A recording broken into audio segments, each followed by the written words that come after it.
Welcome back to 757 Saturday Sports Talk here on ESPN Radio 94.1. As always, the program is powered by Larry King Law. You know, if you're injured in an accident, who to call at 757-INJURED.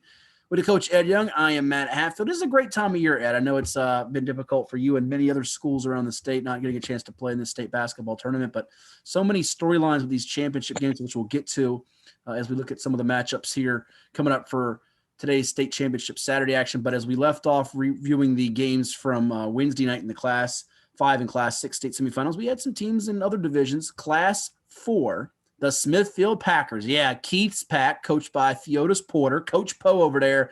They beat Eastern View by a count of 56-49. You got a game recap up on virginiapreps.com from our pal Devin Payne, and it's a game that Smithfield used a really key second quarter run, 18-11, to grab momentum, 32-26 at the break. They were down after one quarter of play.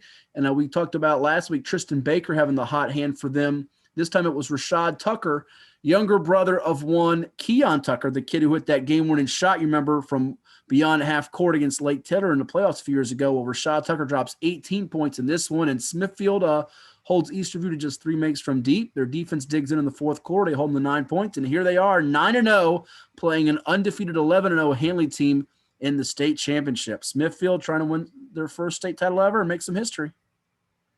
Well, you know, Theodis has done a great job there. He's really put them pieces back together there. He's mixed in some pretty decent talent. Not surprising to see him get here now.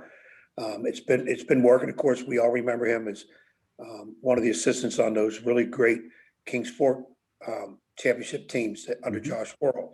So he's put it together out there in Smithfield. They've rallied around him, and he's here now.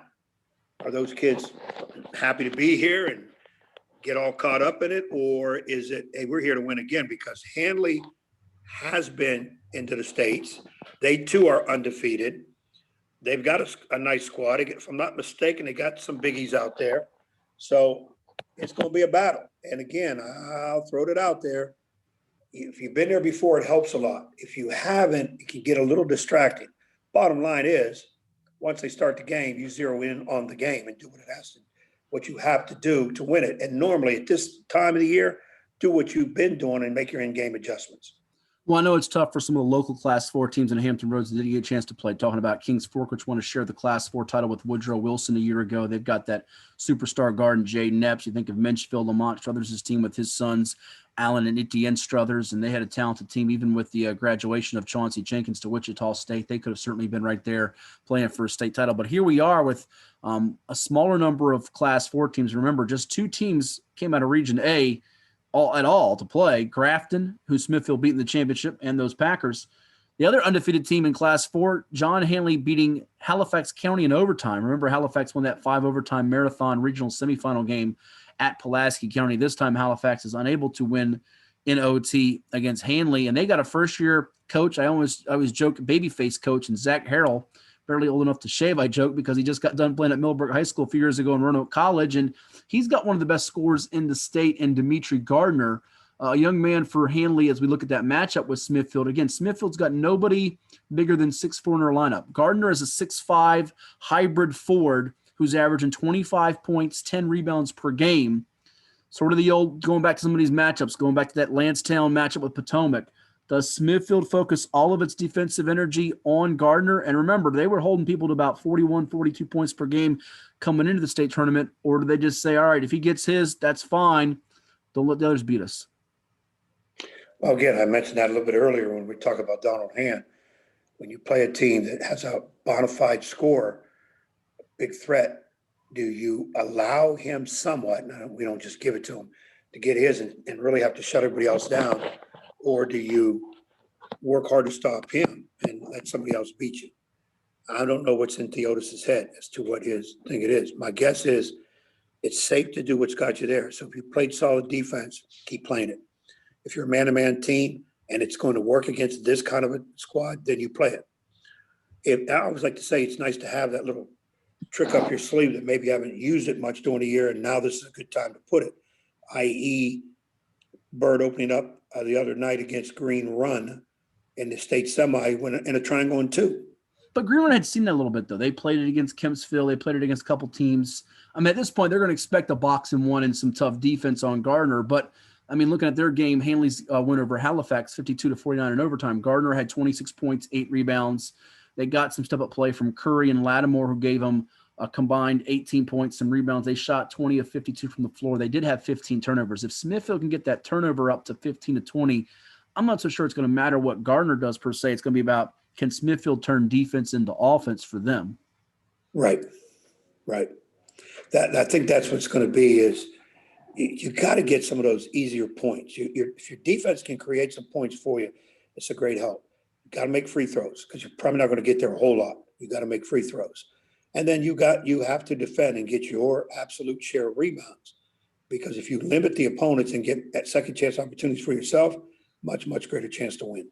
How about the story there with Hanley? They lost a couple of state championships before to 7-5-7 teams when Jason Toten was coaching them. He's now the new coach at Woodgrove this past year. They lost to that Norcom team coached by Leon Goolsby a few years back. Had that big lead, and it disintegrated early in the fourth quarter. And then the double overtime heartbreaker for them against Lake Taylor a few years back. And Kenny Brown's Titans there, and the swan song for him as the head man with Darion Sebron, Joe Bryant, now of Norfolk State fame, Sebron of NC State, and Jalen Jordan leading the way, that dazzling trio. So maybe it's third time's a charm for Hanley against the Tidewater team in the state final. Smithfield's hoping it's not. This is a game scheduled for tonight at John Hanley High School in Winchester. So like Green Run going to Stonebridge, like Princess Anne Girls going to Patrick Henry of Roanoke, team from here going on the road, the travel here. I do wonder if it's going to have a little bit more of an impact here, given that Smithfield played its regional final and its state semifinal at home. Remember, the Green Run and PA girls got to play neutral floor for the regional championship, and that was a winner-go-home game this year, unlike past years. So I do wonder, like Smithfield going up to Winchester, Hanley in its familiar gym, they played a couple more games. I kind of give a slight favorite to Hanley, though I'm not going to discount Smithfield's chances of winning. They do have a reasonable chance to win this game. Yeah, again, until somebody says, until you play the games, everybody has a chance. I'd like to think maybe this is a toss-up game. Mm-hmm. Both teams will have a legit chance to win it. I'm going to reserve my own pick in terms of until I maybe look a little bit deeper into this. But I'm a homer. I'm pushing for Smithfield because they're low. It's game day. What are you talking about deeper? How much deeper in time you need there? Come on, chop there, buddy boy. I got to get some more sources out there and try to find the hook that nobody knows. Put your neck out there like me. I was 8-3 on state semifinal Wednesday. I got all the lower divisions right, class 3 and below. And missed the upper divisions a little bit. Hey, real quick, girls, tough loss for Grafton girls. They had a great year, 63-49. Louisa beat them.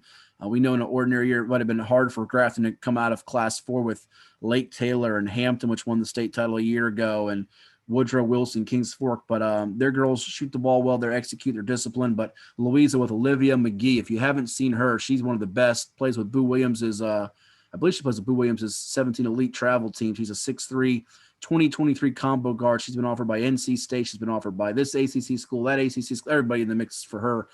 She was too much for Grafton and company to handle as they will play another undefeated team in Pulaski County. So you're going to have an undefeated girls team in Class 4 and an undefeated boys team in Class 4, as Louisa girls are 14-0, Pulaski's 11-0.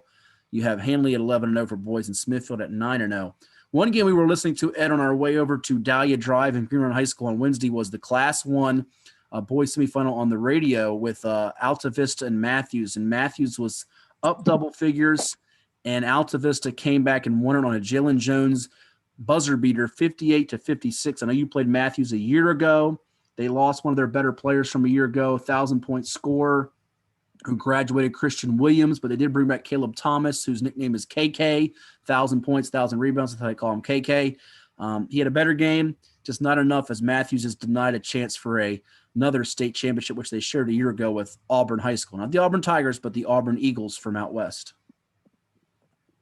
Yeah. Alta Vista, Mike Carolero, I'm sticking with him. But No. Alta Vista, Mike Cardellaro is not at Alta Vista anymore. He's at Perry McClure. Perry McClure, used He to used to be be at an, Alta Vista. Yeah. I still associate him so long with there. Doesn't he has one of his assistant, as one of his former players coaching there. Yeah, that's right. You got all twisted around there. I'll untwist you here. Sometimes you get tied in a knot. Cardellaro will have a laugh about that later when he hears it. Well, here's the thing on that. He won 4 state titles at Alta Vista, 3 in a row with that fantastic foursome led by Juan Thornhill, now of the NFL's Kansas City Chiefs. Took the Perry McClure job, be closer to his family, and I think his dad, who was elderly at the time. And they play Alta Vista, where he once coached, and their coach, Casey Johnson, son of the former legendary Emory and Henry coach, Bob Johnson. Casey Yes. Johnson played for Cardellaro at Virginia High School. How about that? There we go. And now he's going up against Cardellaro in a game that is now going to be tomorrow on Sunday in the state finals. You like the Fighting Blues, though, with Cardellaro to beat his old team. I think the old guy beats the young kid. Here's why that game matters for local people. Old Dominion is recruiting the 6'10" big man for Perry McClure, Spencer Hamilton. So all you ODU Monarch fans, I think they were his first Division I offer. You might get a chance to get the big man for Cardellaro come next year. He's a junior right now. Yes. 5 points, 10 rebounds. He's pretty good. And if you're 6'10", you better be good, because you're a lot closer to the rim. And it's kind of neat to see a local school, Dominion, going after obviously a decent player in our state. And hopefully this young man will stay in our state. Hey, you got another big man, 6'11", sophomore center Evan Ramsey from the Abingdon Falcons, taking on Hopewell, who is your pick in Class 3 to win the championship for boys, and we'll see how that plays out. Well, we're going to take another timeout. More to come here on 757 Saturday Sports Talk. Give us a follow on Twitter, 757 Sports Talk. With the Coach Ed Young, I'm Matt Hatfield, right here on your home for local sports, whether it's high school, college, and pro. We have you covered on ESPN Radio 94.1.